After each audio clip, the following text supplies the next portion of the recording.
んにちは、あずくです。今回の動画は単発ゲーム紹介です。ディンカムというゲームで遊んでいきます。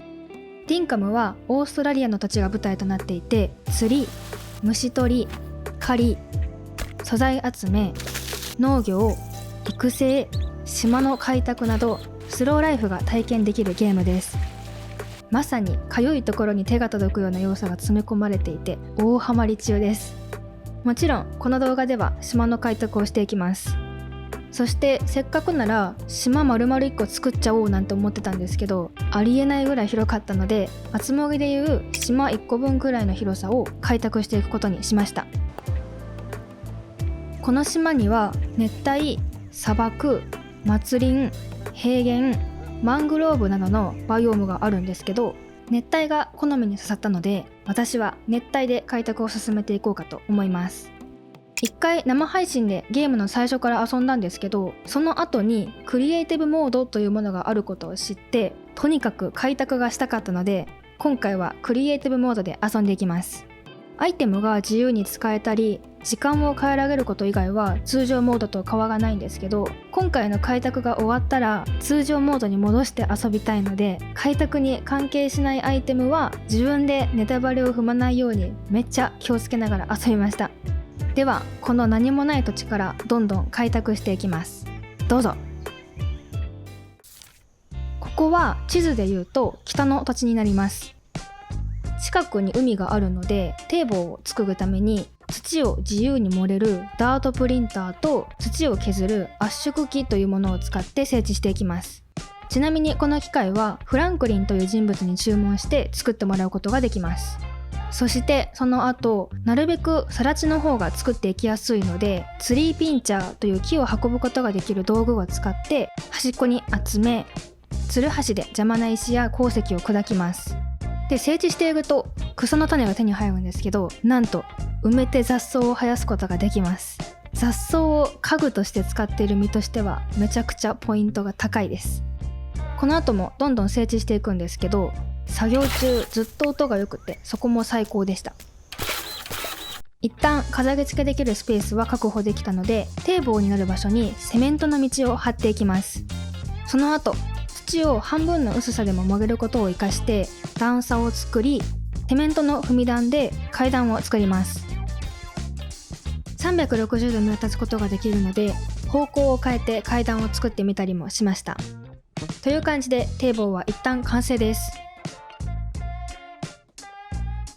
浜辺側から見てもいい大きさかなと思うんですけど、どうでしょうか。では次は堤防の前を飾り付けしていきます。土の部分を南国の草の人工芝というアイテムを使って地面を変えていきます。ちなみに草の種を植えても草の地面にすることができます。その後、壁沿いにススの花壇を並べるんですけど、なんと花壇は並べるとくっつきます。花も好きなものを植えられるので、ここはフガンネルフラワーを植えました。舗装された道がある方が街に近づくかなと思ったので、セメントの道を間2マス開けて張り、その間に砂利の道を張っていきます。今回はこの2つの道をメインに使って街を作っていくんですけど、他にもいろんな種類の道があります。一旦堤防と同じ長さの道を作れたので、次は飾り付けをしていくんだけど、めっちゃ可愛いこれ。なんとこちらバス停です。可愛すぎませんか？海外ゲームっていうのもあってか、バス停一つとっても日本ではあんまり見ないデザインですごく好みに刺さってます。バス停の横にはレンタル用の看板というアイテムを時刻表代わりに置き、またセメントの道を張った後、超かわいいこれ。その上にトタンのパーゴラを置きます。周りにはバナナの木、ブラックウッドの木、ヤシの木を植えていくんですけど、なんでこれ。なんか何回植えても持っている時と植えた時で色が変わる。ブラックウッドの木が南国に生えていない木というのもあってか、植えると葉っぱの色が変わりました。とりあえず木はこんな感じです。マジで好きな雑草を植えるの最高すぎ。かわいい石だ。その後、私にとっての家具を置いて植えて、オーストラリアならではそうなカンガルーの飛び出し注意看板を置きます。またリンカムは柵の種類も豊富で、パーゴラの前には鈴の二重の門と鈴の柵、その他はセメントの柵を置いていきます。そしてさらにこれめっちゃ理想の大きさの街灯。やば。こちらも推しアイテム、街灯です。見ての通りでかい。空間のメリハリがついて最高です。ありがとうございます。扉を開けて中に入り、パーゴラの下にもアイテムを置けるみたいなので、シダの花瓶、オープンキッチン、プラスチックの椅子、冷蔵庫、パン用の板、調理台、ピクニック用バスケット、積み重なったコーヒー袋で飾り付けます。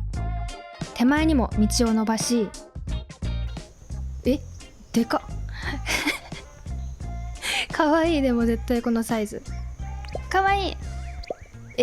リンカムのタンクやば、かわいい。幼魚池、貯水槽を置き、また柵で飾り付けます。そしてこちら、せーの。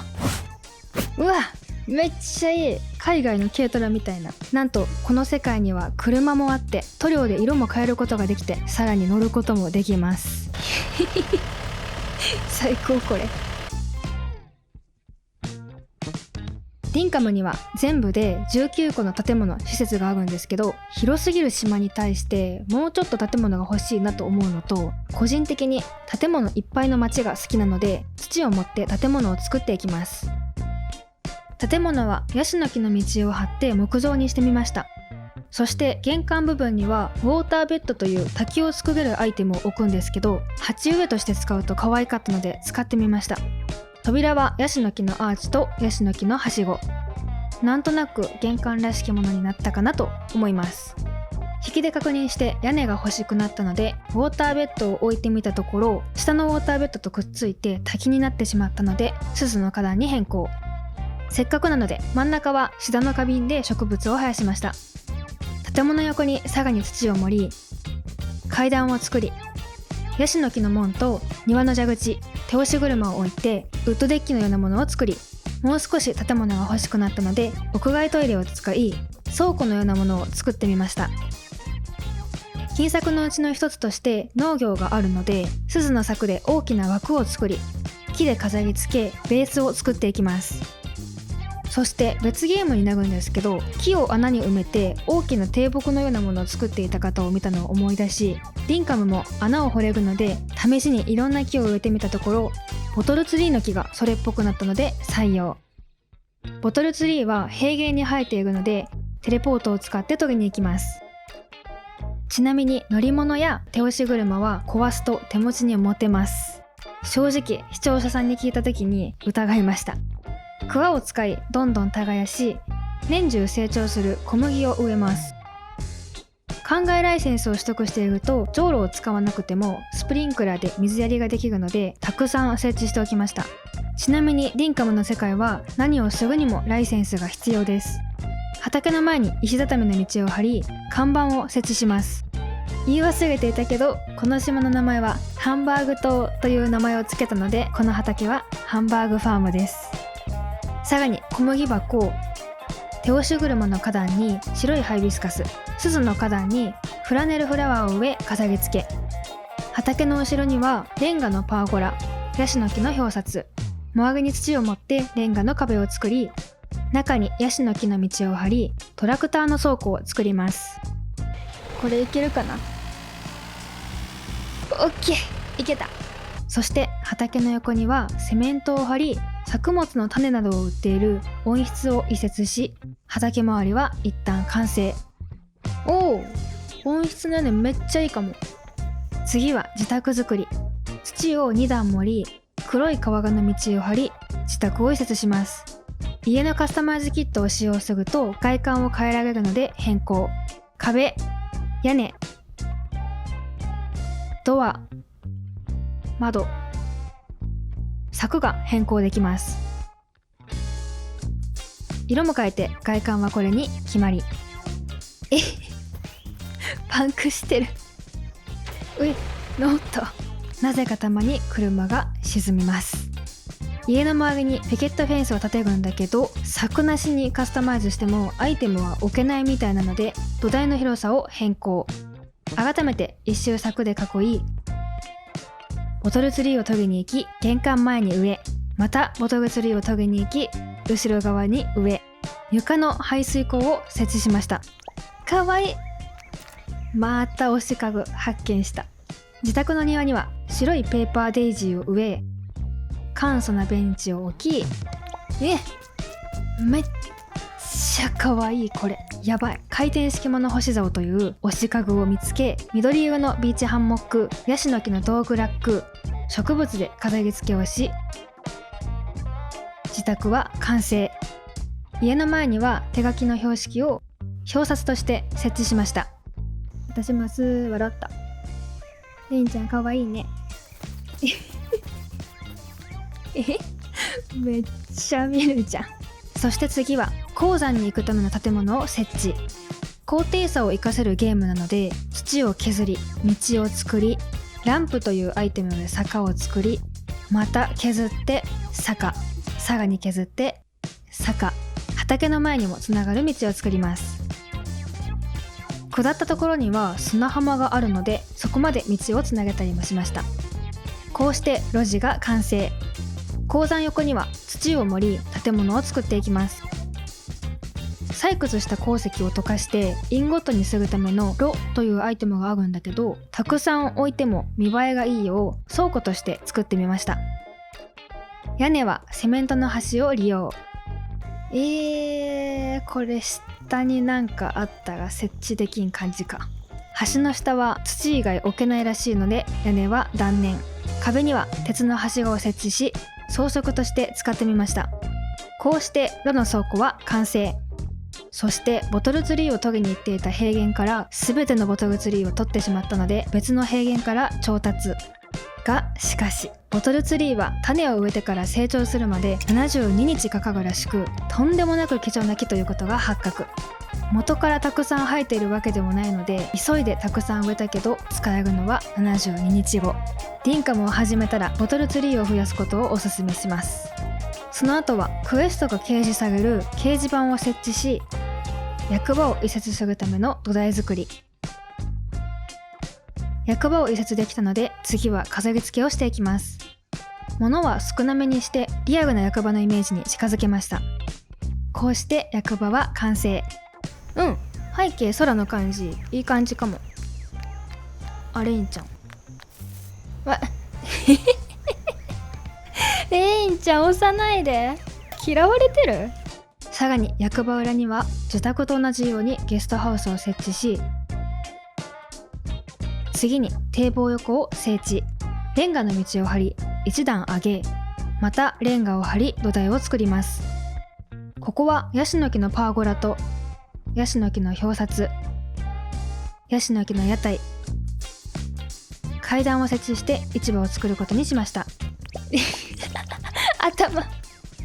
2種類の階段を比べたところ、レンガの方がしっくりきたので変更し、後ろ側に土地を広げて奥行きを出します。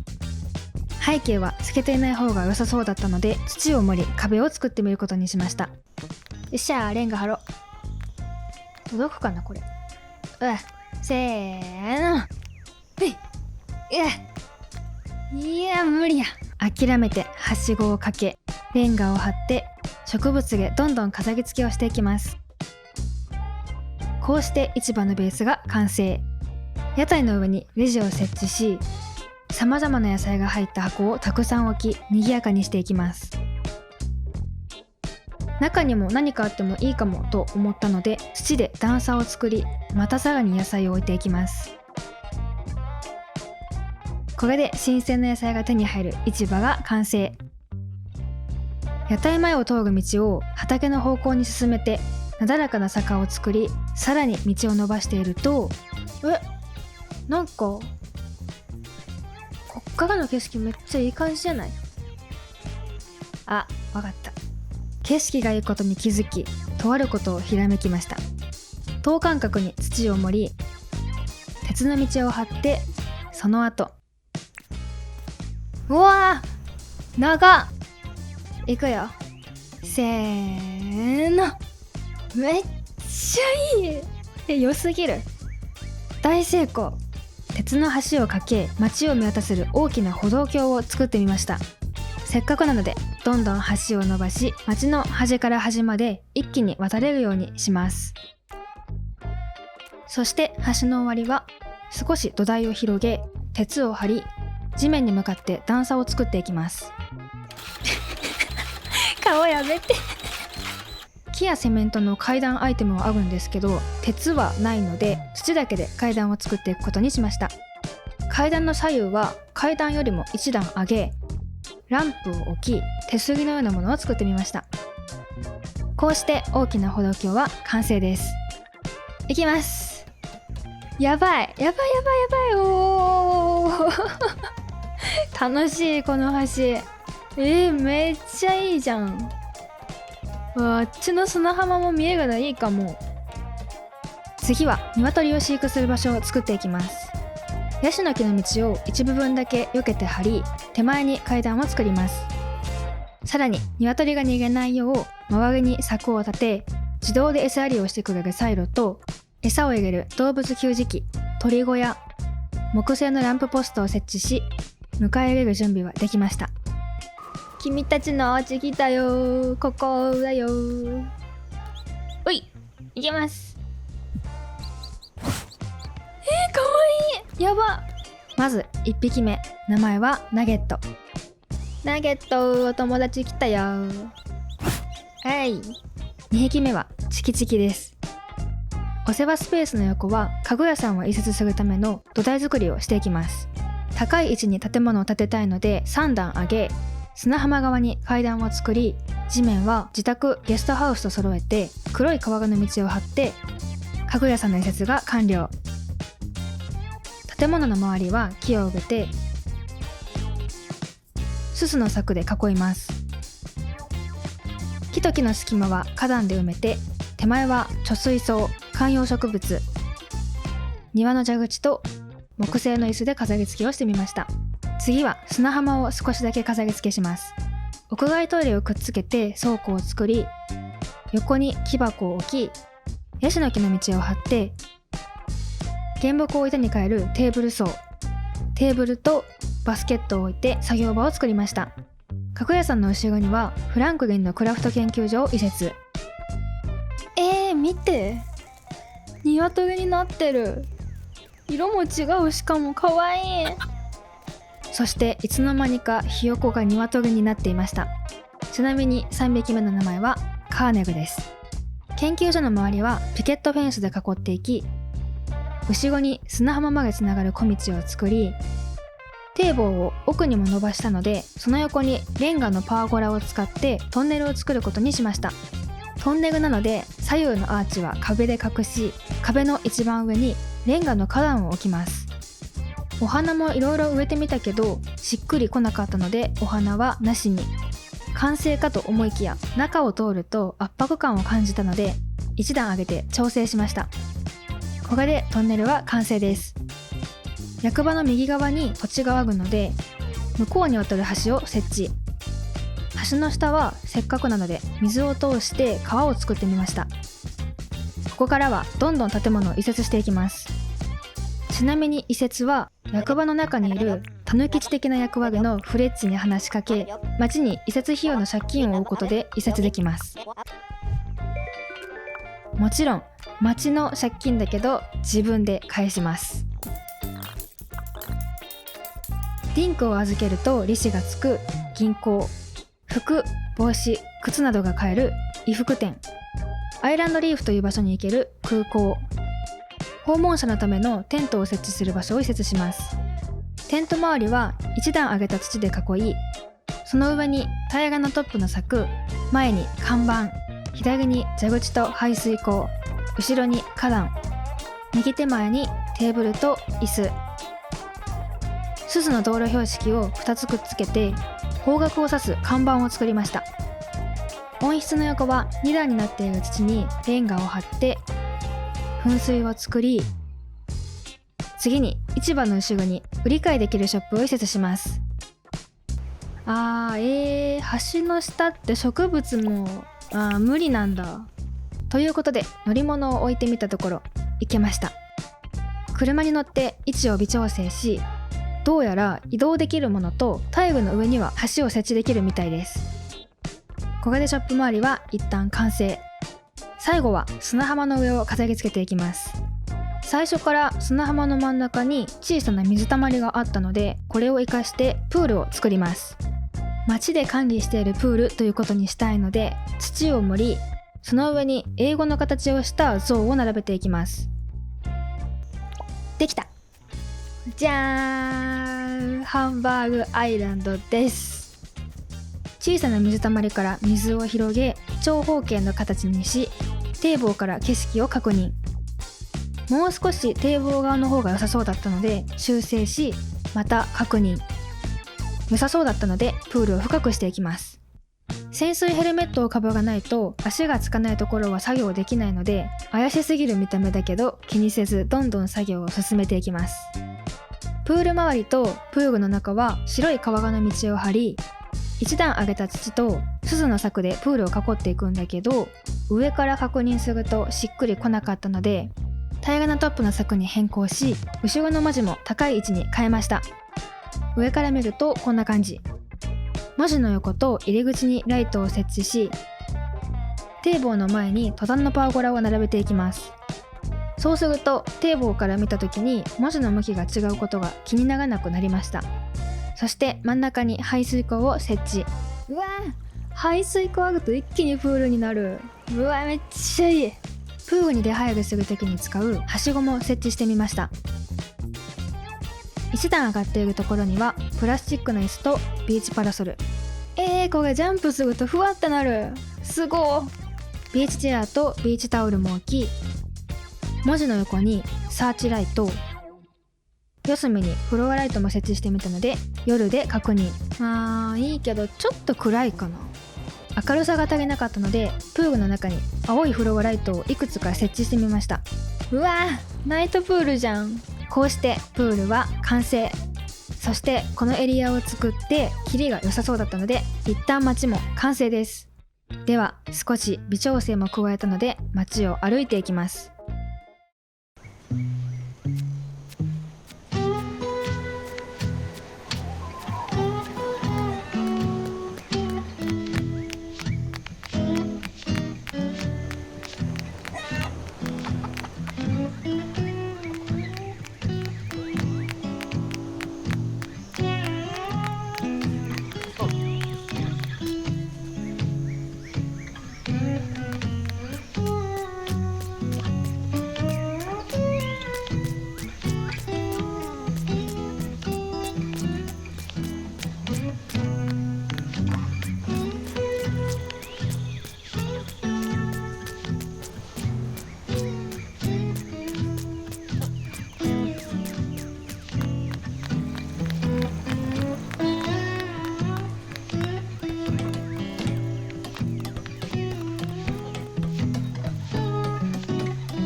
いかがでしたでしょうか。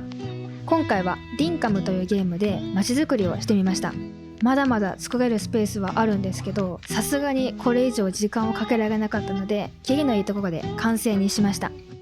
あとは個人的に作るか生配信で作るか、好評だったらまた動画にしてもいいかなと考えてます。今は Steam でしか遊べないんですけど、公式さんによると人気ゲーム機での開発も進めているみたいなので、もしかしたらスイッチとかでも遊べるようになるのかなと思います。今後もこのチャンネルで動画にしているメイン以外のゲームもたまにご紹介していこうかなと思いますので、また見ていただけると嬉しいです。最後まで見ていただきありがとうございました。よければ高評価とチャンネル登録、コメントもお待ちしております。ほいじゃあ。